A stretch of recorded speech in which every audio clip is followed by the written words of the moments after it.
আপনাদের সবাইকে স্বাগত জানাচ্ছি। আমি শারমিন চৌধুরী। রাজনীতির এপিঠ ওপিঠের আজকের আয়োজনে আমার সাথে আছেন দুজন অতিথি। আছেন এবি পার্টির সাধারণ সম্পাদক ব্যারিস্টার আসাদুজ্জামান ফুয়াদ এবং আছেন রাজনৈতিক বিশ্লেষক ডাক্তার আজকের আয়োজনে অনেক প্রসঙ্গ। আমি প্রথমে শুরু করি যেটি দেখলাম আমরা ২৮ জনের বিরুদ্ধে গ্রেপ্তারি পরোয়ানা গুম সংক্রান্ত অপরাধে সাবেক প্রধানমন্ত্রী সাবেক স্বরাষ্ট্রমন্ত্রী সহ বাকি ২৫ জনই সেনা কর্মকর্তা বর্তমান এবং সাবেক মিলিয়ে ২৫ জন। তাদের মধ্যে ১৩ জনকে এখন সেনা হেফাজতেও রাখা হয়েছে। কিন্তু আমি ব্যারিস্টার ফুয়াদ আপনার কাছ থেকে একটু প্রথমে আইনের জায়গাটা একটু ছোট্ট করে জানতে চাই যে তাদের বিরুদ্ধে গ্রেপ্তারি পরোয়ানা তারপরের প্রক্রিয়াটা আসলে কি? গ্রেপ্তারি পরোয়ানার পরে তো আমরা জানি আসলে গ্রেপ্তার হন তারা, কিন্তু তাদেরকে এখন সেনা হেফাজতে রাখা হয়েছে। এটাই কি প্রক্রিয়া এমনই হবার কথা, নাকি আসলে কি প্রক্রিয়া, কেন গ্রেপ্তার করা হচ্ছে না? ধন্যবাদ। টেকনিক্যালি ওটাই গ্রেফতার হয়ে যায়, যেহেতু ক্যান্টনমেন্ট একটা স্পেশালাইজড এরিয়া, আর নিজস্ব কিছু প্রিভিলেজ আছে এবং রুলস অফ এঙ্গেজমেন্ট, এবং ক্যান্টনমেন্ট গুলোতে নিজস্ব পুলিশ আছে, যেটা আর্মির অধীনেই থাকে আর কি। এই জন্য ক্যান্টনমেন্টে যদি কোনো ফৌজদারি অপরাধ হয়, আমাদের রেগুলার পুলিশ যেটা করে ওই ইউনিটের সাথে এটা কোঅর্ডিনেট করে এই কাজগুলো তারা করে আর কি, গ্রেফতার করা থেকে শুরু করে। এবং ক্যান্টনমেন্ট যেটা চেষ্টা করে নিজেরাই গ্রেফতার করে তারপরে পুলিশ হেফাজতে দিয়ে দেয় আর কি। এবং যৌথ বাহিনীও যখন অপারেট করে দেখবেন প্রিটি মানে সেম সিমিলার প্যাটার্নে করেন। তারা ম্যাজিস্ট্রেসি থাকলেও তারা গ্রেফতার করেন, গ্রেফতার করে কিন্তু আপনার লোকাল থানায় দিয়ে দেন। তো আমার মনে মানে হয় যে মানে সেনাবাহিনী তো নিজেরাই গ্রেপ্তার করে, নিজেদের বিচার করারও প্রক্রিয়া আছে তাদের, তাই নয় কি? কোর্ট মার্শাল সেটা তো অন্য হ্যাঁ। জায়গায়, কিন্তু এখন যেটা হচ্ছে তারা হেফাজতে নিয়েছেন, তারা হ্যান্ড ওভার করবেন। যেহেতু অনেকে সার্ভিং অফিসার আছেন, অনেকে রিটায়ার্ড আছেন, একটা প্রসেস ফলো করতে হবে তাদের। এই প্রসেস ফলো করার মধ্য দিয়ে তারা আইসিটি কে এটা হ্যান্ড ওভার করবে।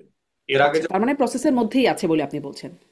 জিয়াউল হাসান। আচ্ছা, একটু এই প্রশ্নটি করি। একজন সেনা কর্মকর্তা, একজন মেজর জেনারেল কবির, সম্ভবত হ্যাঁ তার নাম, তিনি পলাতক, মানে তিনি লাপাত্তা আসলে এখন পর্যন্ত। এই বিষয়টিকে আসলে কিভাবে ব্যাখ্যা করবেন বা কিভাবে দেখবেন? এখন শুধু তো এই অফিসার না, এর আগেও আপনার অনেক যারা সিরিয়াসলি অ্যালেজড, তাদের অনেক অফিসারই আসলে পলাতক। আপনি যদি ওই যে মুজিব মার্শাল ছিল একজন, সে পালিয়ে গেছে। ডিজিএফআই এর আরো সাবেক বেশ কয়েকজন ডিজি এখন পলাতক আছে দেশের বাইরে। অনেক আগে থেকেই দু একজন দেশের বাইরে থেকে আছেন। তো সেই বিষয়টা আমার মনে হয় যে এক্স্যাক্টলি, যেহেতু ওয়্যার অ্যাবাউটস আমরা জানি না, ফেসবুকের স্ট্যাটাসের উপরে ভিত্তি করে মন্তব্য করাটা ঠিক হবে না।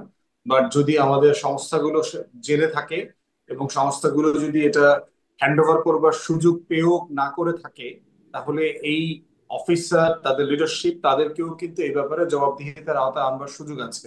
সারা দুনিয়াতে যে লিগাল জুরিসপ্রুডেন্স আছে, এবং কোনো কোনো জায়গায় অভিযোগ করা হচ্ছে যে আগেও যারা হাই প্রোফাইল ক্রিমিনাল ছিলেন, যে সকল অফিসারের ব্যাপারে মানবাধিকার লঙ্ঘনের অভিযোগ আছে, তাদেরকে কিন্তু পালাইতে আমাদের তখনকার বিভিন্ন সংস্থা এবং আর্ম ফোর্সেসের সিনিয়র অফিসাররা সাহায্য করেছেন বলে অভিযোগ আছে। তো সেগুলো যদি কোনো পর্যায়ে আপনার ইনভেস্টিগেট করবার সুযোগ থাকে, ইন্টারন্যাশনাল ল মোতাবেক তাদেরকে জবাবদিহিতার আওতায় আনবার সুযোগ আছে। জুরিসপ্রুডেন্স এটা অ্যালাউ করে, ইইউ থেকে শুরু করে আপনার আইসিসি তে এরকম প্রচুর মানে এক্সাম্পল আছে আর কি। জি। এইটা কি জুরিসপ্রুডেন্স অ্যালাউ করে, মানে বিচারের আগেই একরকম শাস্তি দেয়া? আইনের যে পরিবর্তন হলো, প্রজ্ঞাপন দিয়ে যে সংশোধনীটা আনা হলো, যেটি নিয়ে ডক্টর স্বাধীন মালিকও বেশ একটা মানে এটা করা একটা সমালোচনাই করেছেন। বলা চলে যে যাদের বিরুদ্ধে অভিযোগপত্র আসছে তাদের আসলে সরকারি চাকরিতে যাওয়া, তাদের নির্বাচনে করা, সেগুলো তো আছেই। সরকারি চাকরিতে বহালও থাকতে পারবেন না, মানে যারা সার্ভিং অফিসার্স আছেন তাদের আসলে এই প্রজ্ঞাপন অনুযায়ী চাকরিতে আর থাকবার কথা না, বা নিয়ম নাই। কিন্তু তাদের এটা তো একটা শাস্তিই বটে, বড় রকমের শাস্তি। বিচার হবার আগে শাস্তি হয়, এটা কি জুরিসপ্রুডেন্স অ্যালাউ করে? এই শাস্তিটা তো আপনার হচ্ছে যে আপনি সিভিলিয়ান ক্রাইম, দুই ধরনের ক্রাইম এখানে পার্টিকুলারলি হয়েছে। হুম। যে এখানে রেগুলার সিভিলিয়ানরা এখানে এফেক্টেড না এই এই চার্জশিটের মধ্যে, মিলিটারি অফিসারদেরকে যাদেরকে টার্গেট করে এই কথাটা খুব বড়। দ্বিতীয়ত হচ্ছে এখানে ইন্টারন্যাশনাল ক্রাইমস ইনভলভ, যে মানবতা বিরোধী অপরাধ এখানে ইনভলভ। অতএব সেই জায়গাতে আপনি জানেন সারা দুনিয়াতে স্পেশাল রেগুলেশন করা এবং এটাকে কাস্টমাইজ করবার জায়গা আছে। এর বাইরেও হচ্ছে সরকার এবং আইসিটি যদি মনে করে টাইম টু টাইম সেখানে লকে আপডেট করবে, এবং এই ব্যাপারে আমাদের অন্তর্বর্তীকালীন সরকারের আগেও বহুবার করেছে। যে যখন ইমিডিয়েটলি প্রয়োজন হয়েছে, আপনার মনে থাকার কথা, ধর্ষণের বেশ কয়েকটা ঘটনা যখন প্রচন্ড রকমের আপনার তোলপাড় করলো, তারা কিন্তু সাডেনলি ওই আইন পরিবর্তন করে এটাকে কাস্টমাইজ করেছে। অতএব সেই জায়গাতে এখানে আইন ঠিক একই কারণে করা হয়েছে, কারণ এই প্রশ্নটা ঘুরে ফিরে আসছে যে বিচার থাকা অবস্থায়, বিচারাধীন অথবা জেলে থাকা অবস্থায় সে চাকরিতে থাকবেন কি থাকবেন না, না সাসপেন্ডেড থাকবেন, কোন ফর্মে থাকবেন। তো সেই ফর্মে তারা সেটা আপনার প্রস্তাব করেছেন। এটা নিয়ে অবশ্যই কথা হতে পারে, পক্ষে বিপক্ষে মতামত দেওয়া যেতে জি, না নিশ্চয়ই। কিন্তু মানে বিচারের আগে যদি তারা ইনোসেন্ট প্রমাণ হন, তাদের তো শাস্তি একটা হয়েই গেল। মানে বিচার প্রক্রিয়ার মাধ্যমে তো আসলে দেখা যাবে। রিইনস্টেট হবে, আপনাকে চাকরিতে আবার ফিরায় নিয়ে যাওয়া হবে, আপনাকে ক্ষতিপূরণ দেওয়া হবে, প্রয়োজনে আপনার বেতন বোনাস যা যা পাওনা আছে সেগুলো দেয়া হবে। এখন এটা কি শর্তে সরকার করছে, সেই শর্তগুলো দেখতে হবে আর কি, যে এটা কি ধরেন ওএসডি টাইপের কিনা, এটা কি ইমিডিয়েটলি ডিসমিসাল হচ্ছে কিনা, এটার রেগুলেটরি পজিশন কি হবে, যদি সে ইনোসেন্ট প্রমাণিত হয় তাহলে সেটার কনসিকোয়েন্স কি হবে, সেটা এই আইনের কনসিকোয়েন্স আকারে অবশ্যই দাবি এবং প্রশ্ন তোলবার সুযোগ আছে। জি, আমি ডাক্তার জাহিদ এটা নিয়ে আপনারও একটু বিশ্লেষণ জানতে চাই। আইনটা কতটা ন্যায় হলো, মানে প্রজ্ঞাপনের মাধ্যমে আইনের যে সংশোধন করা হলো সেটি আসলে কতটা ন্যায্য হলো, সেটি যদি ছোট্ট একটা বিশ্লেষণ দেন। আপনার কাছে আমার একটু মানে সেনাপ্রধানের আগের এবং বর্তমান অবস্থান নিয়ে একটু কথা বলবার আছে, একটু যদি বলেন। মানে ধন্যবাদ। আমি পুরো এই ইস্যু তো প্রক্রিয়াটা আছেই। যথাযথ হচ্ছে কিনা। জি, জি, তার এটা তো আছেই। তার আগে আমি আহ, যে প্রসেস চলছে আমি মনে করি সেখানে একটা অ্যাম্বিগুইটি আছে। যেমন ধরুন, আমি আজকে ব্রিফিংটা শুনছিলাম, অ্যাডজুটেন্ট জেনারেল কথা বলছিলেন। তারা আসলে এখনো ঠিক সেই অর্থে আমরা যাকে গ্রেফতার বলি, আমি মনে করি না তারা সেটা হয়েছেন। উনি খুব ক্যাটাগরিকলি বলছেন যে 9 জন অবসরপ্রাপ্ত সেনা কর্মকর্তা আছেন, তাদের ওপরে সেনা আইন সেভাবে প্রযোজ্য হবে না। বাকি, তার মানে উনি এটা বলেন না যে বাকিদের উপরে সেনা আইন প্রযোজ্য হচ্ছে, কিন্তু আমার এই কথাতে বোঝা যায় তাদেরকে যেভাবে রাখা হয়েছে এটা আসলে সেই অর্থে আমাদের যে ক্রিমিনাল কোর্টের যে ধরনের মানে পরোয়ানার ক্ষেত্রে যে ধরনের ডিটেনশন, এটা সেই ধরনের ডিটেনশন হুম, না। আমি ধারণা করছি তার বক্তব্য, আমি খুব মন দিয়ে শোনার চেষ্টা করেছি, তাদের উপরে সেনা আইনই আসলে প্রযুক্ত হচ্ছে। আমি একটা জিনিস ডিবেট সামনে আসবে বলে আমি মনে করি, সেটা হচ্ছে সার্ভিং সেনা কর্মকর্তাদের বিচার সেনা আইনে হবে, এটা একটা বেসিক রুল। কিন্তু ইন্টারন্যাশনাল ক্রাইম ট্রাইব্যুনাল অ্যাক্টের আর্টিকেল 3 এর 1 এ আমি মানে এই জিনিসটা ঘাটলাম, ঘেটে পেলাম, এখানে বলা আছে খুব স্পষ্ট ভাবে যে বাংলাদেশ বা অন্য কোনো দেশেরও কোনো ডিসিপ্লিন ফোর্স, কারণ আমাদের সাথে তো কারো যুদ্ধ হতে পারে, সে এসে এখানে যদি সে করে, ডিসিপ্লিন ফোর্সের বা অক্সিলারি ফোর্সের যে কোনো মেম্বার, তাদের ইন্টেলিজেন্স যে কারো এখানে বিচার হতে পারে সদস্যের আইসিটিতে। সো টেকনিক্যালি আইসিটির সেই স্কোপ আছে এদেরকে মানে সার্ভিং অফিসারদেরও বিচার করা, আইন অন্তত তাই বলছে। কিন্তু আমি সেনাবাহিনীর ব্রিফিং শুনে মনে হলো তারা মনে করছেন এটা সেনা আইনে হওয়া উচিত। তো সামনের সময় আমার ধারণা এটা নিয়ে খানিকটা ডিসপিউট হবে, যদিও সেই কর্মকর্তা একজন মেজর জেনারেল পদমর্যাদা, তিনি বলছেন যে বাংলাদেশের সংবিধান এবং আইন, উনি এটা রিপিট করেছেন, এটার মধ্য দিয়ে যে কোনো কিছু তারা করতে চান এবং ইনসাফ চান। ইনসাফ চাওয়া ডাজন্ট নেসেসারিলি মিন আইসিটি মানতে হবে।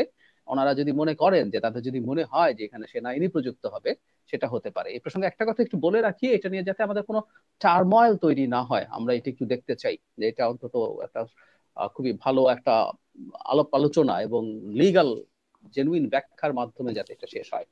এরপর আপনি যে কথাটা বলছিলেন সেটা শুধু না, ইনফ্যাক্ট আইসিটিতে চার্জশিট দিলে কারো নির্বাচনে পার্টিসিপেট করা অনুপযুক্ত, এরকমও ঘটনা ঘটেছে। বা এখন যেটা হয়েছে, আমি দুটোর কোনোটাকেই সঠিক বলে মনে করি না, এটা আসলে সাসপেন্ড হতে পারতো।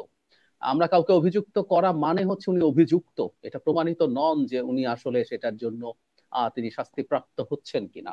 সো আমি এটাকে মানে খুবই বেসিক জুরিসপ্রুডেন্স, এনাদেরকে আসলে আপনি সাসপেন্ড করে রাখতে পারতেন, এদেরকে হুম। বরখাস্ত করব, তারপর আমি যদি এটা হয় না হয় তাহলে আমি চাকরিতে পুনর্বহাল করব।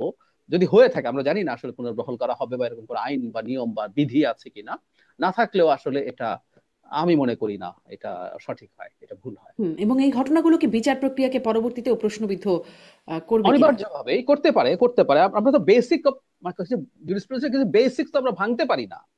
আমাকে অভিযুক্ত করা হলো, মানে তদন্ততে যদি অভিযুক্ত হওয়াটাই বিরাট বড় ব্যাপার হয়ে থাকে, তাহলে তো আসলে কোর্ট টোর্টের দরকার নাই। আমরা কোর্ট বলে একটা বস্তু থাকে, কারণ হচ্ছে যিনি এটা তদন্ত করেন, এবং কোর্টেরও স্টেজেস থাকে, কিন্তু যিনি তদন্ত করেন তিনি, তাকে আমরা মনে করি না উনি একটা পক্ষ। এই যে আমাদের এখানে যে প্রসিকিউশন টিম আছে, চিফ প্রসিকিউটরের নেতৃত্বে যারা আছেন, এরা প্রত্যেকে তো আসলে একটা পক্ষ। হুম, সো হুম। ওনার তদন্তের ভিত্তিতে যদি কাউকে অ্যাকিউজ করে বলি যে উনি নির্বাচন করতে পারবেন না, এটা আসলে খুব বেসিক জায়গাটাকেই ক্ষতিগ্রস্ত করে বলে আমি মনে করি, এবং অবশ্যই অনিবার্যভাবে এগুলো প্রশ্ন তৈরি করে। এখানে একটু একটা ছোট ফুটনোট আছে। আমি নির্বাচন ব্যবস্থা সংস্কার কমিশনের সদস্য ছিলাম, আমাদের এই আমাদের কমিশন থেকেও এই ধরনের একটা সাজেশন গেছে। এটার সাথে আসলে খুব ব্যক্তিগতভাবে এটার সাথে আমি একটু অ্যাগ্রি করি না, তখনও করিনি, আমি এখনো করি না, এটা একটু বলে রাখলাম। জি, একটু একটু আসি যে আসলে সেনাবাহিনীর অবস্থান কেমন হবে। সেনাবাহিনী একরকম চাপে আছেন, সেনাপ্রধান চাপে আছেন, এরকম নানা খবর নানান জায়গা থেকে শোনা যাচ্ছে। আমাদের নিশ্চয়ই মনে আছে যে গেল ফেব্রুয়ারিতে সেনাপ্রধান একটি ভাষণে তিনি বলছিলেন যে আহ, আমি যদি তাকে একটু কোটই করি, পুলিশ, র্যাব, ডিজিএফআই বাহিনীগুলো ইফেক্টিভলি কাজ করছে, মানে বাহিনীগুলো ইফেক্টিভলি কাজ করেছে বলে এত বছর স্থিতিশীল ছিল পরিস্থিতি বা আইন শৃঙ্খলা রাখা গেছে। পুলিশ কাজ করছে না কারণ তাদের অনেক সদস্য জেলে। RAB, BGB, DGFI, NSI panicked, বিভিন্ন দোষারোপ, গুম খুন ইত্যাদি তদন্ত চলছে। অবশ্যই দোষীদের বিচারের আওতায় আনতে হবে, এমনভাবে কাজটা করতে হবে যেন এই অর্গানাইজেশনগুলো আন্ডারমাইন্ড না হয়। এই অর্গানাইজেশনগুলোকে আন্ডারমাইন্ড করে যদি মনে করেন দেশে শান্তি শৃঙ্খলা বিরাজ করবে, আপনারা সবাই শান্তিতে থাকবেন, সেটা সম্ভব না, আমি আপনাদের পরিষ্কার করে বলে দিচ্ছি। এই ছিল তার বক্তব্য ফেব্রুয়ারিতে। মানে এখন যেই তদন্ত বা যেভাবে করে সেনা সদস্যদেরকে বিচারের আওতায় আনা হচ্ছে, গ্রেপ্তারি পরোয়ানা এবং তাদের চাকরি যাওয়া, মানে যে প্রজ্ঞাপন, যে বিষয়গুলো আসছে, তাতে কি আসলে ওই বক্তব্যের কোনো মানে ওরকম কোনো হুঁশিয়ারির যেইটা ছিল ওরকম যে আপনারা শান্তিতে থাকতে পারবেন না, পরিষ্কারভাবে বলে দিচ্ছি, সেই অবস্থায় এসে পৌঁছাচ্ছে কিনা ডক্টর জাহেদ? আমি মনে করি না। প্রথম কথা, শোনার যে বক্তব্য, ওনার এই বক্তব্যটা স্পিরিটকে আমি খুব ভালোভাবে গ্রহণ করি। ধরুন এই আলাপ আছে ডিজিএফআই এর লোকজন নানান রকম অ্যাট্রোসিটির সাথে জড়িত ছিল, এটা এখন না, আমরা সেই শেখ হাসিনার সময় থেকেই জানি। কিন্তু এর মানে এই না ডিজিএফআই ডিসম্যান্টেল করে দিতে হবে। এখন ধরুন পুলিশের বহু লোকজন নানান রকম অপরাধের সাথে জড়িত ছিল, পুলিশ তো আরো ওয়াইড স্প্রেড স্কেলে ছিল, কারণ হুম। খুন বা গুমের কিছু অংশ পুলিশ করেছে, কিন্তু এর বাইরে আপনার আরবিট্রারি ডিটেনশন, কাস্টোডিয়াল টর্চার সব তো পুলিশ করেছে, তো আমরা পুলিশ ডিসম্যান্টেল করে দেবো নাকি? সো এইরকম আলাপ আছে। এবং জেনারেলি সেনাবাহিনীকে বিতর্কিত করা, সেনা প্রধানকে বিতর্কিত করা, যাই ঘটুক না কেন, কেসটা বেটা চোর, এই যে এখনো কিন্তু এটা হচ্ছিল, যখন এই ইয়ে হলো, তাদের বিরুদ্ধে ওয়ারেন্ট হলো, 2-3 দিন থেকেই আলাপ হলো, হ্যাঁ ওয়াকারকে যেতে হবে, জেনারেল ওয়াকারই সব নষ্টের গোড়া, তাকে হুম। থাকানো যাবে না, তিনি ইন্ডিয়ান লোক, তিনি শেখ হাসিনার আত্মীয়, তিনি সব ধ্বংস করেছেন, আমাদের বিপ্লব শেষ করছেন। আসলে আমি যে কথাটা আসলে বলতে চাই, এটাও খুব জরুরি। এই যে আজকে এটা করার মাধ্যমে এই যে তারা তাদেরকে তাদের মতো করে সেনা আইনে, আবারও বলছি, আমি যতদূর বুঝতে পারছি, এক ধরনের ডিটেনশনে নিয়েছেন। সেই ডিটেনশনটা করার মাধ্যমে এই স্পেকুলেশন গুলো বন্ধ করা গেল যে সেনাবাহিনী এই ধরনের লোকজনকে ওন করে সরকারের বিরুদ্ধে কোনো অবস্থান নিবে। আমি ব্যক্তিগতভাবে মনে করি এতে কিছু আসে যায় না, কারণ যারা এইসব করেছে খুবই চিহ্নিত কিছু মানুষজন, এবং তারা শেখ হাসিনার পারপাস সার্ভ করার মাধ্যমে তাদের বাহিনীর মধ্যেও যে খুব প্রশংসিত ছিল আমি মনে করি না, এবং তারা অনেকে হুম। কিছু বেনিফিট পেয়েছে যেগুলো আসলে অনেকের ইভেন অসন্তোষ তৈরি করেছে, কারণ এই কাজগুলো তো করে বেনিফিট পাওয়ার জন্য, প্রমোশন থেকে শুরু করে নানান রকম বেনিফিট। সুতরাং সেনাবাহিনীর মধ্যে এটা নিয়ে তার মনোবলে কোনো তেমন কিছু হবে না। কিন্তু আমরা যদি বাইরে থেকে বা ভেতর থেকে কোনো না কোনো ফর্মে সেনাবাহিনীকে প্রতিষ্ঠান হিসাবে বা সেনাবাহিনীর কোনো উইংকে, কোনো এজেন্সিকে বা সেনা প্রধানকে এমন ভাবে টার্গেট করি যে জেনারেলি সবকিছু খারাপ হচ্ছে, সেটা অস্থিরতা তৈরির কারণ হতে পারে।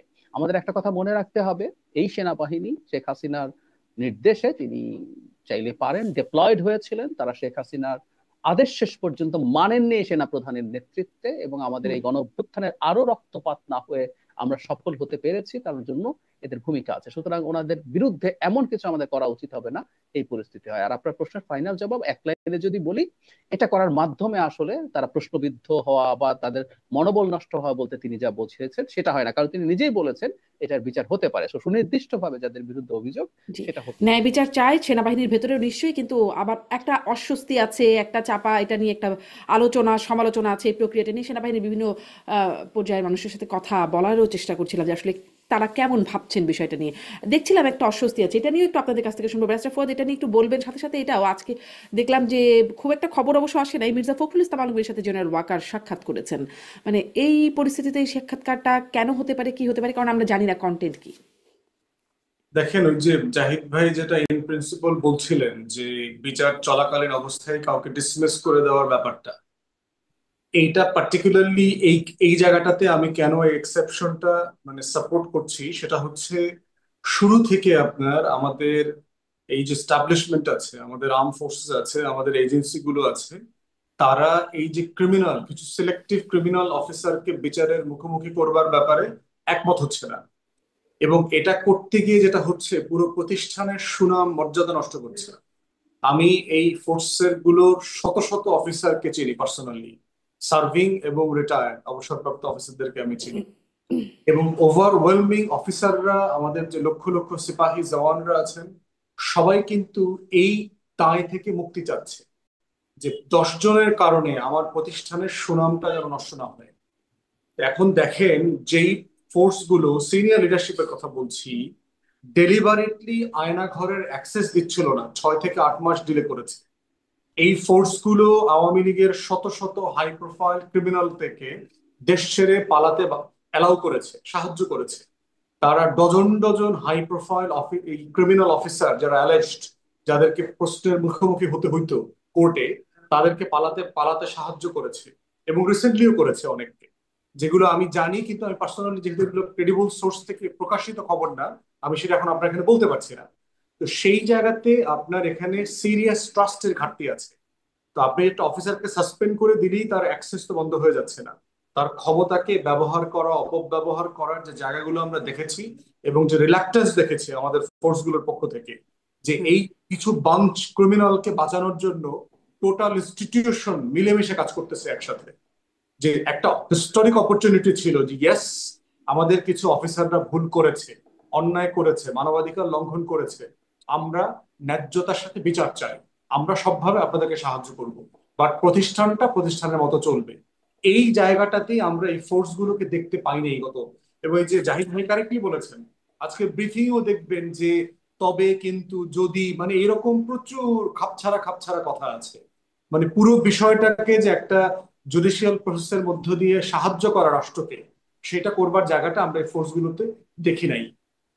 এই কারণে যেটা হয়েছে, আমি ধারণা করতেছি তারা এত পাওয়ারফুল জায়গাতে ইন্টারফেয়ার করতেছে, বিচারকে আন্ডারমাইন করবার চেষ্টা করছে, আপনার ন্যায্যতার প্রশ্নকে আন্ডারমাইন করবার চেষ্টা করছে। তো সেই জায়গাতে তারা এই স্পেশাল মেজারটা নেবার জন্য প্রস্তাব করেছে আইনে, এবং যেটা এই সিচুয়েশনটা বিবেচনা করলে একদম ফেলে দেওয়ার মতো বাস্তবতা না। এটা যদি আপনার রেগুলার বাস্তবতা থাকতো, একটা ভালো পরিবেশ আছে, একটা ডেমোক্রেটিক এনভায়রনমেন্ট আছে, আমার ইনস্টিটিউশন গুলো ফ্রিলি, সেরকম একটা জায়গায় অবশ্যই অ্যাবসলিউটলি সেই প্রিন্সিপালটা যে মানে ইনোসেন্ট আনটিল প্রুভেন গিলটি, এই প্রেসিডেন্সে থাকতে হবে। কিন্তু তারা এই ফোর্সের অ্যাটিচিউড গুলো, সিনিয়র লিডারশিপের অ্যাটিচিউড দেখলাম যে তার কোনো অফিসারকে সে বিচারের মুখোমুখি করাতে চায় না। সে বিভিন্ন জায়গাতে তদবির করে বেড়াচ্ছে যে আমরা, আপনারা না, এখানে সিভিলিয়ান কোর্টে দেয়া যাবে না, আমার আমার সোলজাররা হ্যান্ডকাফ করে কোর্টের গাড়িতে কোর্টে গিয়ে নামবে উঠবে, এটা আমরা মেনে নিতে পারবো না। সিভিলিয়ান কোর্টে জেনারেলদের বিচার হবে, এটা মেনে নেওয়া যায় না। তো এই যে চক্রটা, এই চক্রের যে গত 1 বছরের আচরণ, এই আচরণের প্রেক্ষিতে হয়তো এরকম একটা ড্রাকোনিয়ান মানে প্রপোজিশন করতে হয়েছে। এবং সেইটা এই কনটেক্সটে আমার কাছে মনে হচ্ছে তাদের গত 1 বছরের আচরণে যথেষ্ট রিজনেবল মনে হচ্ছে আমার কাছে। দ্বিতীয় যেটা বলেছেন যে আপনার সেনা প্রধানের বক্তব্যের ব্যাপারে, আমি এর আগে অনেকবার বলেছি যে প্রজাতন্ত্রের কর্মচারীদের রাজনৈতিক বিষয়ে কথা বলাটা অন্যায্য। সে প্রজাতন্ত্রের যত বড় কর্মচারী হন, সে ক্যাবিনেট সেক্রেটারি হন, সে প্রিন্সিপাল সেক্রেটারি হন, সে পুলিশের আইজি হন, ডিজির মহাপরিচালক মানে বিজিবির মহাপরিচালক হন, অথবা র্যাবের ডিজি হন, আনসার ভিডিপির প্রধান হন, আপনি যে কোনো রাষ্ট্রের চিফ জাস্টিস হন, তারা কখনোই রাষ্ট্রের পলিটিক্যাল ইস্যুতে কথা বলবেন না, নির্বাচন ইস্যুতে তারা কথা বলবেন না। তারা কখন বলবেন? রাষ্ট্র যারা গভর্ন করছে তারা যদি কখনো ডেকে তাদের মতামত নেন, তারা ইন কনফিডেন্স এগুলো বলবেন। এবং এটাই সারা দুনিয়াতে চর্চিত বিষয়।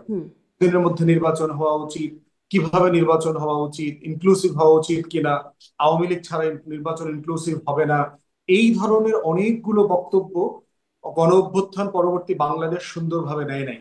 এবং এই কিন্তু বক্তব্য তারা তো দায়িত্ব নিয়েছিলেন, যার বক্তব্যের কথা বলেছেন তিনি তো দায়িত্ব নিয়েছিলেন যে তিনি বিষয়গুলো দেখবেন 5ই আগস্টের সেই ঘটনায় তিনি তো দায়িত্বই নিয়েছিলেন, তাহলে তিনি কেন করবেন না? মানে আপনি যে বিশেষ পরিস্থিতির কথা বলছেন, এটা একটা বিশেষ পরিস্থিতিতেই তো গেল।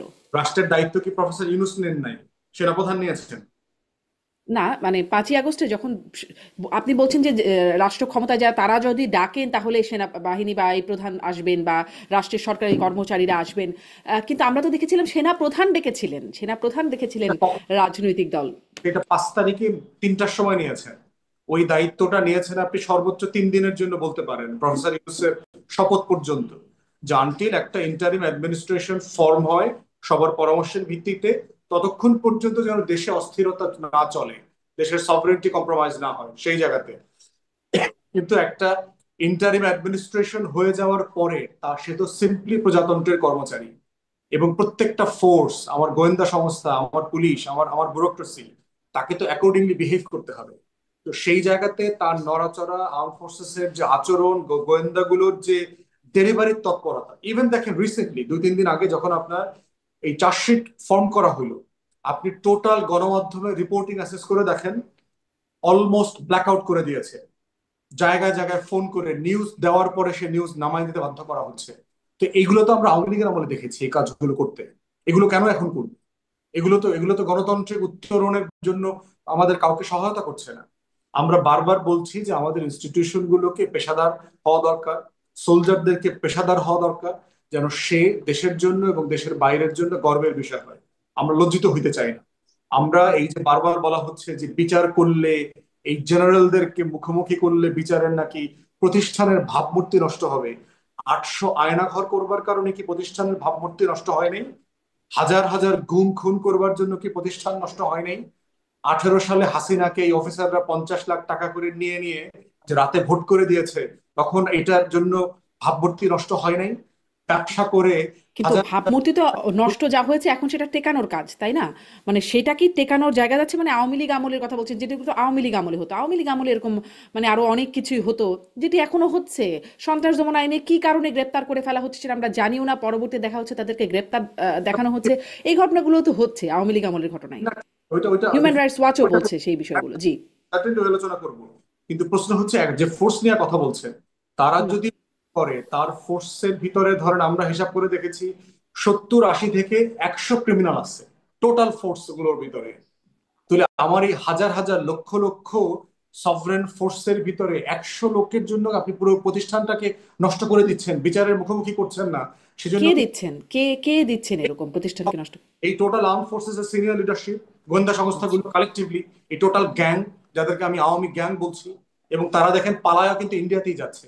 ইন্ডিয়াতে গিয়েও তারা কিন্তু এখন পর্যন্ত থেমে নাই, রেগুলার মিটিং করছে, দেশে অরাজকতা তৈরি করা, প্রত্যেকটা কাজের সাথে এই এই পালিয়ে যাওয়া অফিসার গুলো জড়িত আছে। অতএব সেই জায়গাতে আন্ডারমাইন করবার প্রথম জায়গা হচ্ছে আপনার প্রতিষ্ঠানকে যদি আপনি ন্যায্যতার পথে ফিরায় না আনেন, আপনার প্রতিষ্ঠানকে যদি আপনি বিচারের মুখোমুখি না করেন, আপনার ভুলকে যদি আপনি স্বীকার না করেন, এটা না করাটাই হচ্ছে অন্যায্যতা। এবং অন্যায্যতা দিয়ে কখনো প্রতিষ্ঠানের মর্যাদা ধরে রাখা যায় না। তাই আমরা বারবার বলেছি, অন্যায় যারা করেছে তাদেরকে ছেড়ে দেন, বিচারের মুখোমুখি করেন, হুম। আর এর মধ্য দিয়ে প্রতিষ্ঠানগুলোকে সংস্কার করেন, পেশাদার করেন, আগের ভুল ত্রুটিগুলো স্বীকার করে নতুন ভাবে আগান বাংলাদেশকে। এবং রাজনৈতিক দলগুলোর সাথে ডিল করানো, আপনি পার্টিকুলারলি বিএনপি সেক্রেটারির সাথে মিটিং এর কথা বলেছেন, হুম।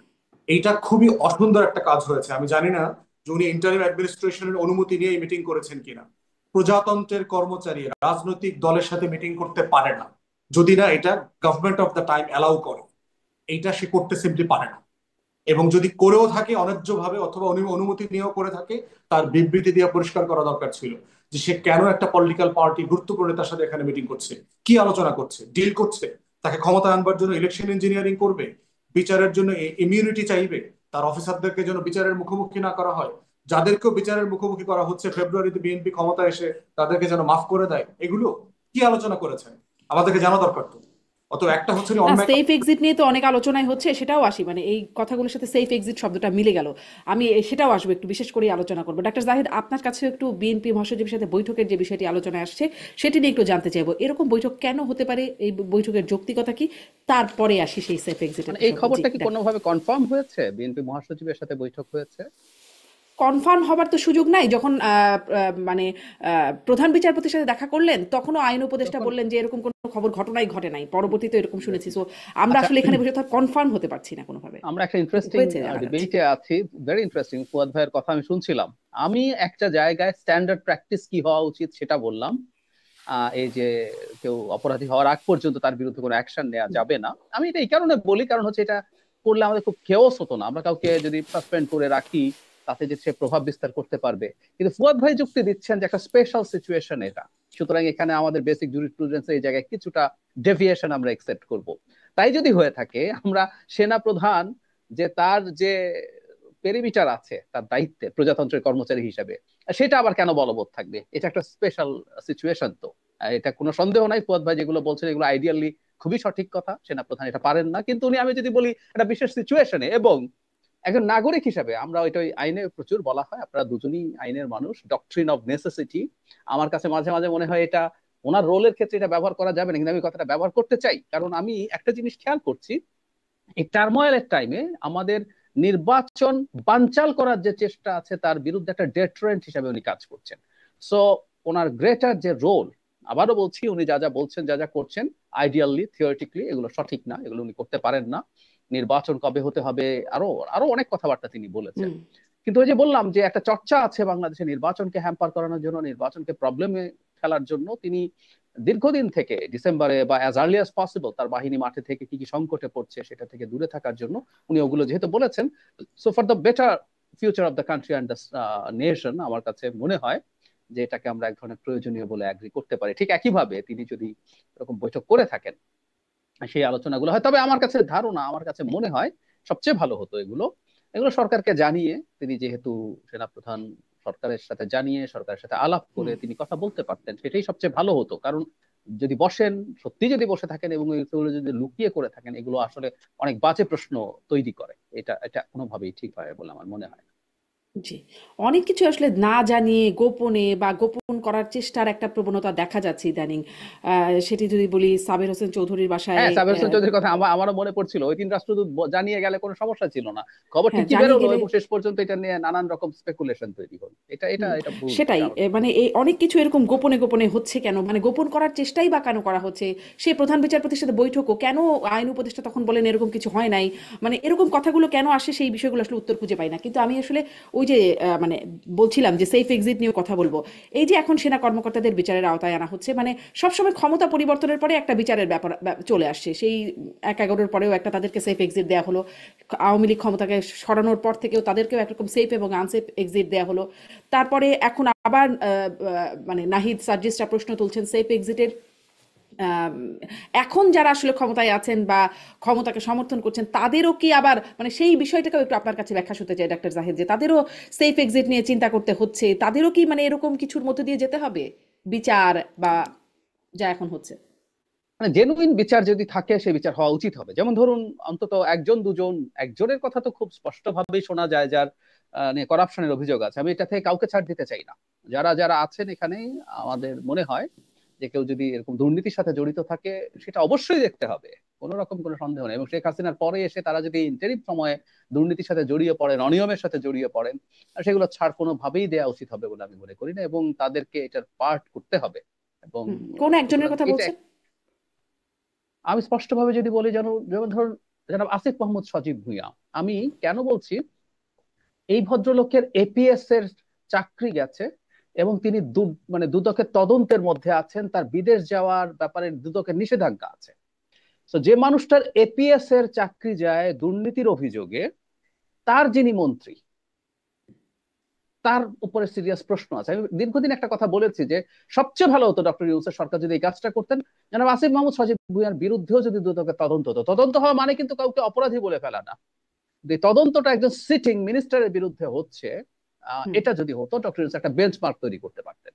তো আমি এটুকু বুঝি বেসিক, সেটা হচ্ছে এপিএস দের ক্ষমতা, বা আমরা কত ভাষায় হ্যাডাম বলি, ওটা কোত্থেকে আসে সেটা তো আমরা জানি। আসলে এপিএস তো চাঁদ, তার নিজের কোনো আলো নাই, ওটা সূর্য হুম থেকে আসে। সো এরকম একটা ক্যালকুলেশন করে বলা যেতে পারে। আমি বলছি, আমি এটা রাগ করছি, আবারও বলছি, অভিযোগের কথা বলছি, আমি বলছি না তিনি এটা করেছেন, অভিযোগের কথা। তো যাই হোক, এটা তো আছে, এর বাইরে এটা তো ফ্যাক্ট যে তারা বেশ কিছু কাজ করছেন, এবং অনেক ক্ষেত্রেই যেটা হয়, রাজনৈতিক দল কারো না কারো স্বার্থের সাথে আহ সংঘাত তৈরি হচ্ছে। যেমন ধরুন 1/11 প্রসঙ্গ আপনি আনলেন, 1/11 ক্ষেত্রে সবচেয়ে বড় কালপ্রিটের একজন বলা হয় জেনারেল মাসুদকে। ভালো খারাপ হুম ইজ এ ডিফারেন্ট ডিবেট, কিন্তু একটা দল, বিএনপি, তাকে প্রধান কালপ্রিট মনে করেন, এবং উনি নবম পদাতিক ডিভিশনের জিওসি ছিলেন এবং নিজের হাতে অলমোস্ট অনেক কিছু করেছেন। সেই মাসুদ, মানে শেখ হাসিনা 1/11 নাকি তাকে এত সমস্যা করেছে, 1/11 নাকি তাকে স্লো পয়জনিং করে ওই সরকার তাকে মেরে ফেলতে চেয়েছে। ফখরুদ্দিন মঈনুদ্দিন দেশে আসতে পারে নাই, কিন্তু জেনারেল মাসুদের রাষ্ট্রদূত হওয়া এক্সটেনশন হয়, দেশে আসেন, রেস্টুরেন্ট ব্যবসা করেন, এমপি হন জাতীয় পার্টির হয়ে, দেশে বহাল তবিয়তে থাকেন, মূল কুশীলবদের একজন। কেন পারেন? সে কেন তাকে সেফ এক্সিট দিলেন? কারণ ওই 1/11 সময় যা ঘটেছে তার ফেভারে গেছে। এই জন্য আমি বলছি যে আমাদের সরকারের মধ্যেও অনেকে আছেন, অনেকে অনেক স্টেপ নেবেন। কখনো হুম কখনো এটা হতে পারে যে কোনো কোনো দলের বিরুদ্ধে হুম মনে হতে পারে, বা হুম হুম। যে- আমি এখনো এটা তো আর ভালো। আর এরকমই আলোচনা হচ্ছে, এখনো তো এরকমই একদম অভিযোগ একদম উঠছে যে কারো একদম সাথে একদম। লিয়াজু করে বা গণ অভ্যুত্থানের সাথে বিট্রে করে যারা ক্ষমতায় আসবেন তাদের সাথে একরকম লিয়াজু করে সেফ এক্সিট পাওয়ার চেষ্টা করা এখানে হচ্ছে। এখানে আমি আমি একটা একটু কথা একটু যোগ করতে চাই, এই অভিযোগগুলো করেন। না এরকম বায়বীয় ভাবে দেওয়া উচিত হয় না, এবং আমি জনাব নাহিদ ইসলামের কাছে এক্সপেক্ট করি না, আমি তাকে একটু আলাদা ভাবে দেখতে চাই। তার দলের অন্যান্য অনেকের চাইতে উনি সেন্সেশন তৈরি করে লাইক শেয়ার চান, ফুটেজ চান, আমার তা মনে হয় না। কেন বলছি, কোন উপদেষ্টা, আমি জানতে চাই কোন কোন উপদেষ্টা কার কার সাথে অ্যালাইন হয়েছেন, কারণ সামনে একটা নির্বাচন আছে। তো এই সরকার যদি নিরপেক্ষ না থেকে নির্বাচন করে, এটা খুবই সিরিয়াস অ্যালার্মিং সাইন। কেউ বিএনপির সাথে, জামাতের সাথে বা এবি পার্টির সাথে কে কে অ্যালাইন্ড আছেন, ওনাকে এগুলো জানাতে হবে। আমরা এগুলো নিয়ে কথা বলতে চাই, শোরগোল করতে চাই এগুলো। এবং কি বিট্রে করেছেন গণ অভ্যুত্থানের সাথে, ওনার সময় কি এখনো হয় নাই? উনি সরকার থেকে বেরিয়েছেন অনেক দিন আগে। তো এটা না করে ওনার কর্তব্য, ওনার দায়িত্ব খুব দ্রুত এগুলো স্পষ্ট করা, কারা কারা হুম, প্রতারণা করেছেন, কারা কারা সেফ এক্সিটে, এবং জরুরি কথা, কোন কোন উপদেষ্টা বিভিন্ন রাজনৈতিক দলের সাথে অ্যালাইন্ড হয়েছেন, সেটা আমাদের জানা জি। জরুরি। তিনি বলছিলেন যে সময় মতো আসলে প্রকাশ করা হবে, সময় আসলে প্রকাশ করা অনেক হবে, আগে এটাও কি একটা নির্বাচন চলে আসতেছে, মানে মানে রাজনৈতিক দলের এখানে কি সাথে কোনো যে ভয়, ব্ল্যাকমেইল আছে যে আমার কথা না শুনলে সময় মতো সব ফাঁস করে দেওয়া হবে? আমার কাছে তাই মনে হয়। এজন্য আমরা আসলে ওইটাকে না ধরে আমরা রাদার এই চাপটা তার উপরে জারি রাখতে চাই যে আপনি জানাতে হবে, আপনাকে জানাতে হবে। এটা জি দেশের এবং রাষ্ট্রের ভাগ্য নিয়ে কথাবার্তা হচ্ছে, এটা এত হালকা পলিটিক্যাল রেটরিকে থাকলে তো চলবে না। জি, জানাতে হবে। আসলে তো কেউ জানায় না। মানে আপনি বলছিলেন দুর্নীতির কথা, আসিফ মাহমুদের বিরুদ্ধে সে যে চাঁদাবাজির বিষয়, তারই সহযোদ্ধা রিয়াদ, তিনি বললেন তার নাম, কিভাবে তিনি যুক্ত। কোনো রকম তদন্ত পর্যন্ত হলো না আসলে। প্রশ্নগুলো তো আছেই। আর আসলে সেফ এক্সিটের বিষয়ে আমি একটু ব্যারিস্টার ফুয়াদের কাছেও যাই। দেবপ্রিয় ভট্টাচার্যও কিন্তু বলেছিলেন সেফ এক্সিটের সময়ের কথা, বলেছেন। আসলে সেফ এক্সিট প্রসঙ্গটা আসছে কেন সেটা নিয়ে এর মধ্যে এই কয়দিনে অনেক আলোচনা হলো। সেফ এক্সিট আসলে কার কাছ থেকে চাইতে পারেন? মানে সবাই তো গণ অভ্যুত্থানের পক্ষের শক্তি, এখন যারা সক্রিয় রাজনীতিতে আছেন বা নির্বাচন করবেন, নির্বাচনের পরে ক্ষমতায় যেই আসুক, তাদের কাছ থেকে সেফ এক্সিটের প্রশ্নটা আসছে কেন? দেখেন, প্রথমত হচ্ছে আমি জাহিদ ভাইকে আশ্বস্ত করতে চাই যে কোনো উপদেষ্টার সাথে আমাদের কোনো ডিল এখনো হয় নাই। আমরা এখনো এত গুরুত্বপূর্ণ দল না। এবং জাহিদ ভাইরাও যখন আমাদের কথা বলেন টলেন, বিএনপি জামাত এনসিপির পরে অন্যান্য দল আকারে সবসময় আমাদেরকে বলেন দেখছি আর কি। না ফুয়াদ ভাই, এবি পার্টিকে আলাদা করে বলি অনেক সময়, আমি অনেক সময় এবি পার্টিকে এক নম্বরে রাখি।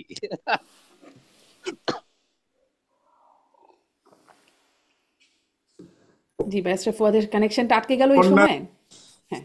সময় হচ্ছে সবাই বড় বড় দলের সাথে ডিল করে আর কি, অন্যান্য দলের সাথে কেউ ডিল করে না আর কি। আচ্ছা, আমার কাছে মনে হচ্ছে এটা নিয়ে আমি জাহিদ ভাই একই একই শোতে বারবার কথা বলেছি অনেকবার। আমার কাছে মনে হচ্ছে যারা এগুলো নিয়ে কথা বলছিল উপদেষ্টাদেরকে নিয়ে, এটা আসলে একটা ফ্রাস্ট্রেশন থেকে বলছেন যে যারা এত বড় একটা ত্যাগ, এত বড় একটা আন্দোলন, গণ অভ্যুত্থান হয়ে গেছে, বাংলাদেশটা যেভাবে যতদূর এগোনোর কথা ছিল, যতদূর সংস্কার হওয়ার কথা ছিল, যা যা হওয়ার দরকার ছিল, সেই অনেকগুলো কাজ আসলে হয় নাই প্রত্যাশার অনুযায়ী আর কি।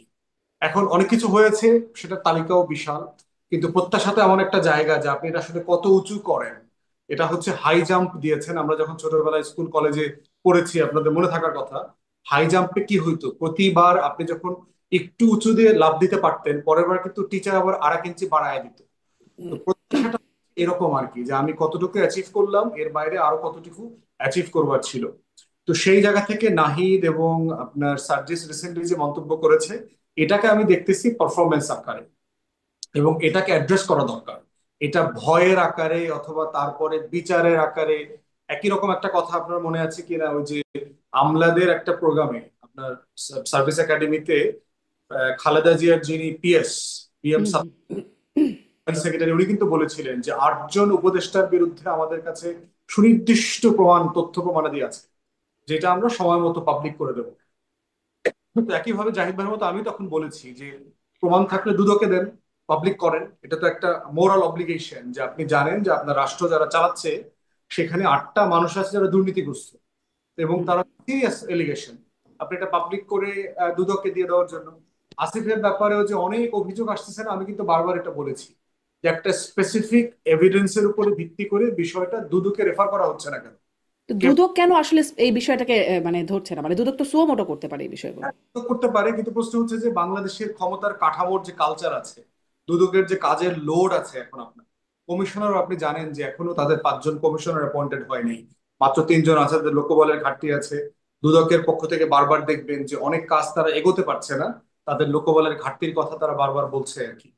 তো আমরা আমরা বোধ করতেছি যে রাষ্ট্রের সরকারের যারা দায়িত্ব পালন করছেন তাদের যে কারো ব্যাপারে অভিযোগ থাকলে সিরিয়াসলি এটা কোনো না কোনো ফোরামে, যেভাবে গত সপ্তাহে মানবাধিকার লঙ্ঘনের ঘটনা ঘটেছে, সরকার এটাকে ওয়েলকাম, রিপোর্টটাকে ওয়েলকাম করে মানবাধিকার কমিশনে রেফার করে দিলেই পারে যে প্রত্যেকটা ঘটনা আপনারা সিরিয়াসলি ইনভেস্টিগেট করেন, আমরা এগুলোর বিচার দেখতে চাই, শেষ দেখতে।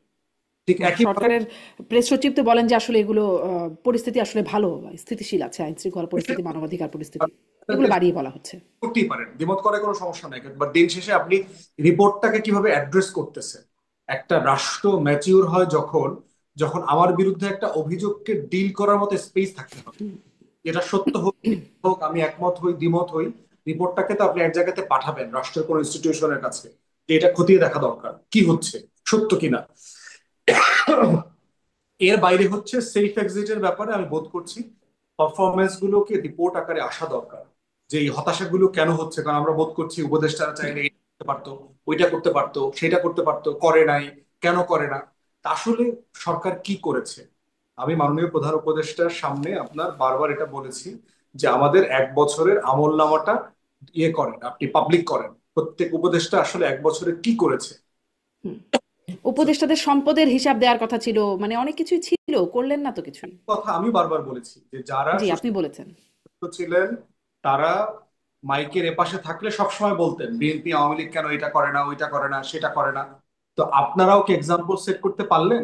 আপনাদেরকে যখন দায়িত্ব দেওয়া হলো, এই জায়গাগুলো একটা ফ্রাস্ট্রেশন তৈরি করেছে। জি, জি, নিশ্চয়ই। আবার যখন তারা সুশীল সমাজে ফিরবেন, তারা কি আর এই প্রশ্নটা করতে পারবেন যে ক্ষমতাকে এই প্রশ্ন করতে পারবেন? সেই প্রশ্নটা কিন্তু আপনি বলছিলেন যে দুদকের লোকবল কম ইত্যাদি, মানে বিরোধী দল বা যারা ক্ষমতার বাইরে তাদের ক্ষেত্রে আসলে করা যায়, সরকারে যারা থাকেন সেটা এখন না, বরাবরের মতোই আসলে তখন লোকবলের প্রশ্নটা কি আসে, মানে তারা কেন আনটাচড থেকে যান, এবং তাদের বিচার তখনই প্রশ্ন আসবে যখন ক্ষমতা ছেড়ে যাবেন, ওই সেফ এক্সিট নাকি না, সেই প্রসঙ্গগুলো হয়তো এই জন্যই আসে কিনা। ডাক্তার জাহিদ, আপনার কাছেও একটু জানতে চাই, আর ওই যে মানবাধিকার লঙ্ঘনের কথা, সেই প্রসঙ্গটাও একটু ছোট্ট করে যদি অ্যাড্রেস করেন। প্রেস সচিব ঠিক আগের দিনই বললেন যে বাংলাদেশের গণমাধ্যমগুলোর উপর ভিত্তি করে এইসব বাংলাদেশের মানবাধিকার সংগঠনগুলো রিপোর্ট করে, এগুলো বা গণমাধ্যম বা পত্রিকাগুলো এখন অনেক ফ্রিডম পেয়েছে, যার কোনো যা খুশি তাই বলতে পারছে। আসলে পরিস্থিতি ঠিক তেমন না যেমনটি বলা হচ্ছে, পরিস্থিতি স্থিতিশীল, আইন শৃঙ্খলা পরিস্থিতি ভালো ইত্যাদি, বা মানবাধিকার পরিস্থিতিও ভালো, এরকম একটা বার্তা তিনি দিলেন।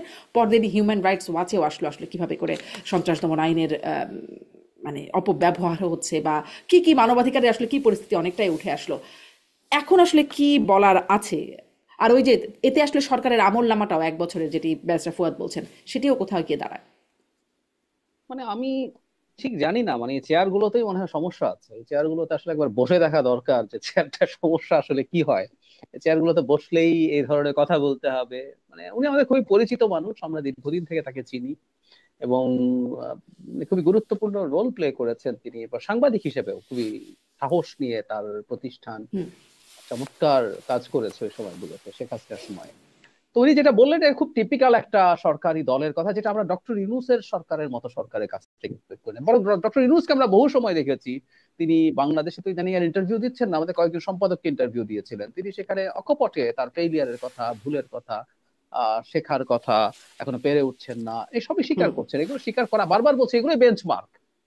একটু আগে আসিফ মাহমুদ সজীব ভুঁইয়ার কথা বললাম, ধরে নিলাম কথাটা ভুলো না, বাংলাদেশের দুদকের খুব যথেষ্ট লোকবল নেই, কিন্তু এটা একটা প্রায়োরিটি কেস। আপনি খেয়াল করবেন সুপ্রিম কোর্টে, হাইকোর্টে মামলার বিরাট জট আছে, কিন্তু সুপ্রিম কোর্ট হাইকোর্টে কি কোনো রিটের খুব দ্রুত শুনানি করে রায় দিয়ে দেওয়া হয় না? ওনাকে বলেন যে তোমার সিরিয়াল 35 লাখ না 30 লাখ কত মামলা আছে, তারপর হবে না? গুরুত্ব বিবেচনায় রিটকে প্রায়োরিটি দিয়ে হিয়ারিং করে রিটের শুনানি শেষ করে। হাইকোর্টে প্রচুর নজির আছে এরকম। ফুয়াদ ভাই রেগুলারলি কোর্টে যান, উনি আমার সাথে অনেক ভালো জানেন, আমরা বাইরে নিউজ দেখি এগুলো। তো তাই যদি হয়ে থাকে ঠিক একইভাবে যে একটা বেঞ্চমার্ক সৃষ্টি করার জন্য আবারও হচ্ছে তদন্ত, আমি বলছি না উনি অপরাধ করেছেন, তাকে সোমোটো, তার ওই অধিকার আছে, আমি আইন পড়ে দেখেছি খুব ভালো মতোই, তার ওই অধিকার আছে, তারা সেটা করে তারা তাকে ডাকতেন, তাকে সামন করতেন, ইনভেস্টিগেট করতেন, করে তার তদন্তে তিনি প্রমাণিত হতে পারতেন, বা প্রাক তদন্তে তার অপরাধ নাও পাওয়া যেতে পারতো বা পাওয়া যেতে পারতো। ঠিক একইভাবে প্রেস সচিব যেটা বললেন, এটা বলেও ওই আগের ধারায় থাকা হয়ে গেল। দুদক যেমন থাকলেন, এটাও আগের ধারা। আহ তার মানে আমি এটা বলছি না আগেই ভালো ছিলাম, এটা খুব ভুল কথা। আমরা দুই একটা জায়গায় শেখ হাসিনার সময়কার কিছু দিয়েই হুট করে বলে ফেলি, মানে এই প্রসঙ্গে একটু যোগ করে, একটু অপ্রাসঙ্গিক হলেও মানে গুম নিয়ে আমাদের গুম কমিশনের রিপোর্টকে কেন্দ্র করে একটা ডকুমেন্টারি তৈরি হয়েছে, মানে আমি যে কাউকে খুবই সিরিয়াসলি অ্যাপিল করব টু ওয়াচ দ্যাট ডকুমেন্টারি।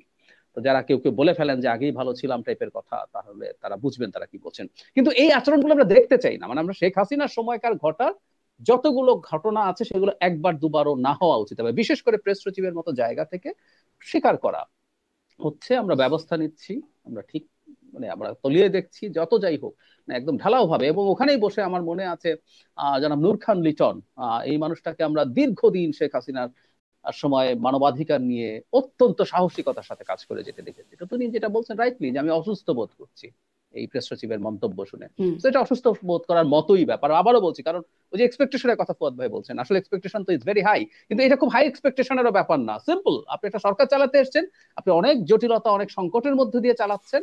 আমাদের এই সবকিছুর মধ্যে যতদূর সময় আমরা চেষ্টা করছি, এর মধ্যে ভুল ভ্রান্তি হচ্ছে, এগুলো বলা এত সমস্যার কিছু নাই, বরং মানুষ এগুলো পছন্দ করে, এটুকু তো তাদের বুঝতে হবে। এটা একটা বেঞ্চমার্ক হতো ভবিষ্যতে সরকারের জন্য, যে তুমি গায়ের জোরে কোনো কিছু অস্বীকার করছো না। জি, আমি একটু ওই প্রসঙ্গেও যাই। সাবের চৌধুরীর বাসায়, সাবের হোসেন চৌধুরীর বাসায় যে গেলেন তিনজন ইউরোপীয় ইউনিয়নভুক্ত নর্ডিক কান্ট্রিগুলোর তিনজন রাষ্ট্রদূত গেলেন, ব্যারিস্টার ফুয়াদ, এটা নিয়েও অনেক কথা ইতিমধ্যে হয়েছে। আমরা জানতে পারছি মে মাসের দিকে নাকি মানে সেটাও তো আসলে খুব গণমাধ্যমে আসে না, কিন্তু জানা যায় এই ঘটনাগুলো যে সেখানে ভারপ্রাপ্ত মার্কিন রাষ্ট্রদূত তিনিও সাক্ষাৎ করেছিলেন, মানে গণঅভ্যুত্থানের আগে পরে এরকম বিদেশি রাষ্ট্রদূতদের তার সাথে যোগাযোগ রাখা, বিশেষ করে পরের ঘটনা বলছি। এখন আসলে এটার কি কারণ থাকতে পারে?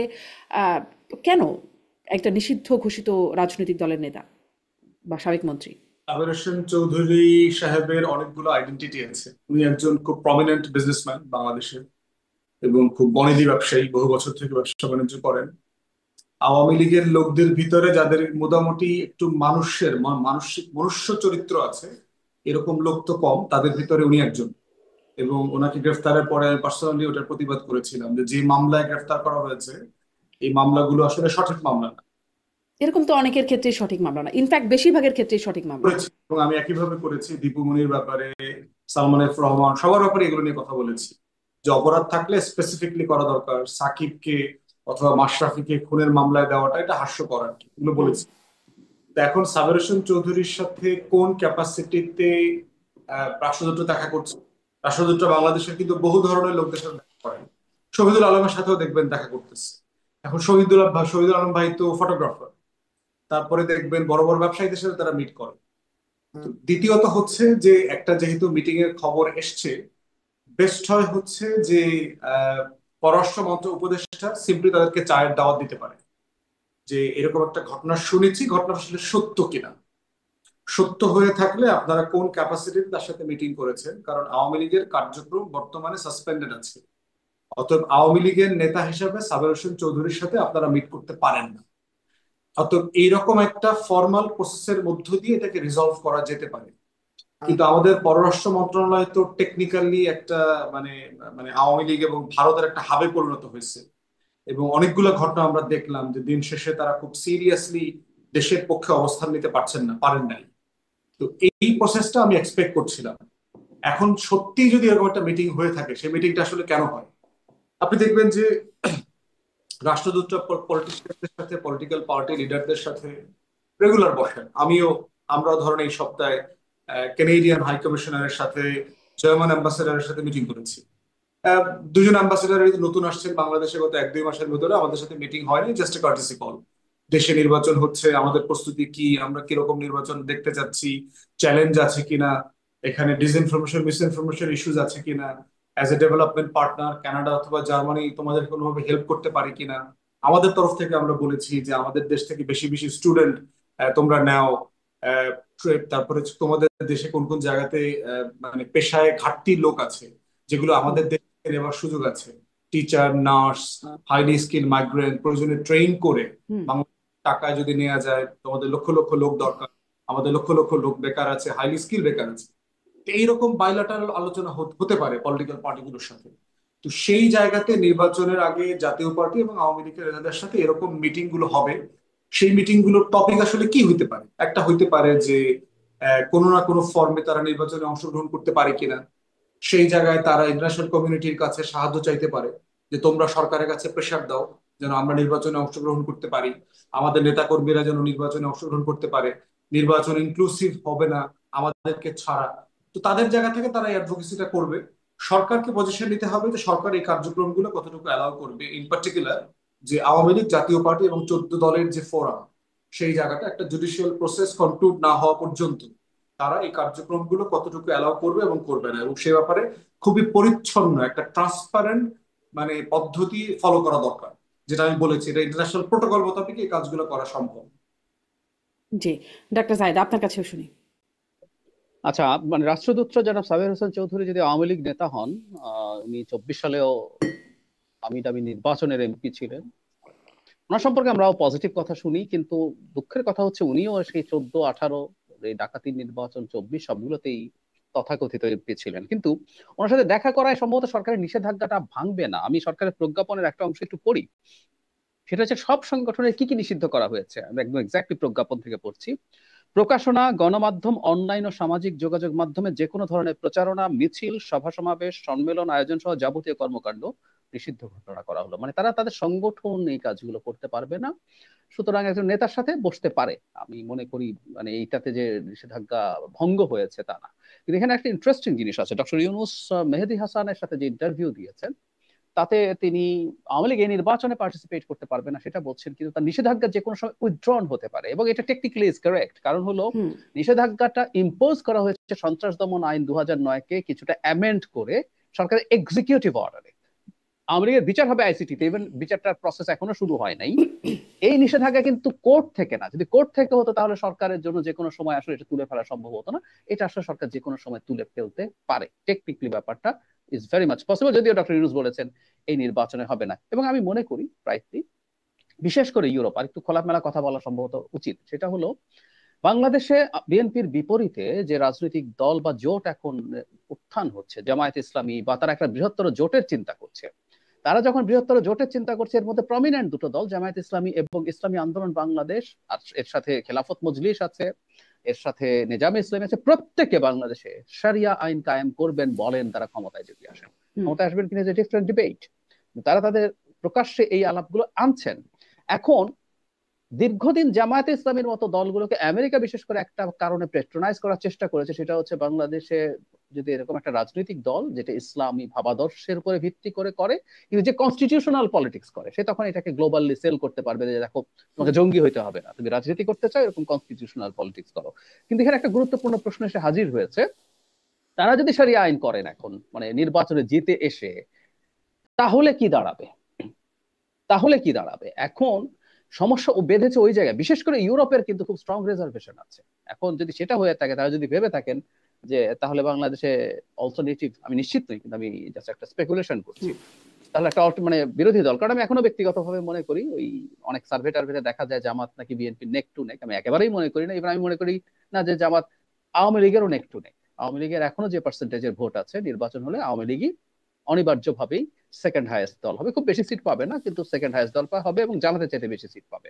সো ইউরোপ এই চিন্তা করে থাকতে পারে যে বাংলাদেশে একটা ধর্মভিত্তিক রাজনীতি শক্তিশালী হওয়া, যেটা আবার একটু খেয়াল করি ইউরোপের খ্রিস্টান ডেমোক্র্যাটদের মতো না, বা ভারতের বিজেপির মতো না। ভারতের বিজেপির কনস্টিটিউশন আমি পড়ে দেখেছি, ওখানে কোথাও নাই যে তারা যদি ক্ষমতায় আসে হিন্দু ধর্মের এই সবকিছু ইম্পোজ করবে, নো, কোথাও নাই।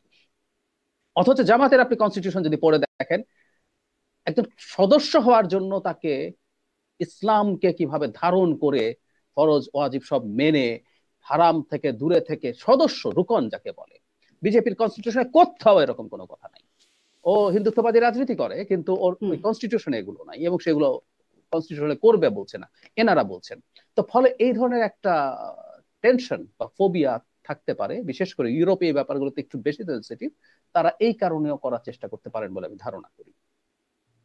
জি, অনেক ধন্যবাদ। আমি মানে তাহলে এটির কি কোনো ইম্প্যাক্ট সামনে আছে কিনা সেই বিষয়ে যদি এক লাইনে শুনে আমি শেষ করবো। ব্যারিস্টার ফুয়াদ, আপনার কি মনে হয় যে এই যে ঘটনাগুলো মানে বিশেষ করে আসলে এই বৈঠকগুলো যদি এগুলো আরো চলতে থাকে সামনে, মানে অতীতেও হয়েছে বলে টুকটাক যা জানা যাচ্ছে, আরো যদি চলতে থাকে সামনে, এটির কি কোনো ইম্প্যাক্ট আছে দেখেন, আওয়ামী লীগের আমলেও রাজনীতিতে? জি, আমরা কিন্তু প্রচুর এরকম অ্যাম্বাসিগুলোতে প্রচুর মিটিং করেছি, জাতিসংঘ থেকে শুরু করে আমেরিকানদের সাথে, ব্রিটিশদের সাথে, ইউর সাথে। করে কি আমরা আসলে হাসিনার তেমন কিছু করতে পারছি? আমাদের তখন একটা বড় দল আকারে সবাই বলতো না যে এই একটা দুইটা সমাবেশ করলে মনে হয় আমেরিকা এখন স্যাংশন দিয়ে দিবে, এই হাসিনার উপর স্যাংশন দিয়ে দিলে হাসিনা বিপদে পড়ে যাবে, তো এরপরে তাকে নির্বাচন দিতে বাধ্য করা হবে, এগুলো হয়েছে অনেক কিছু। দিন শেষে বিষয়টা হচ্ছে আসলে পলিটিক্যাল কনসেনসাস। রাজনৈতিক দলগুলো কি ভাববে?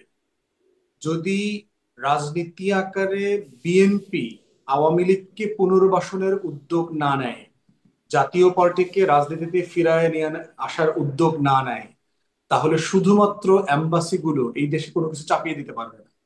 কারণ জামাত সহ অন্যান্য ইসলামী দলগুলো যদি একতাবদ্ধ হয় তাহলে সবচেয়ে ক্ষমতার হুমকির মধ্যে সামান্য হইলেও পড়তে পারে, সেটা বিএনপি করতে পারে।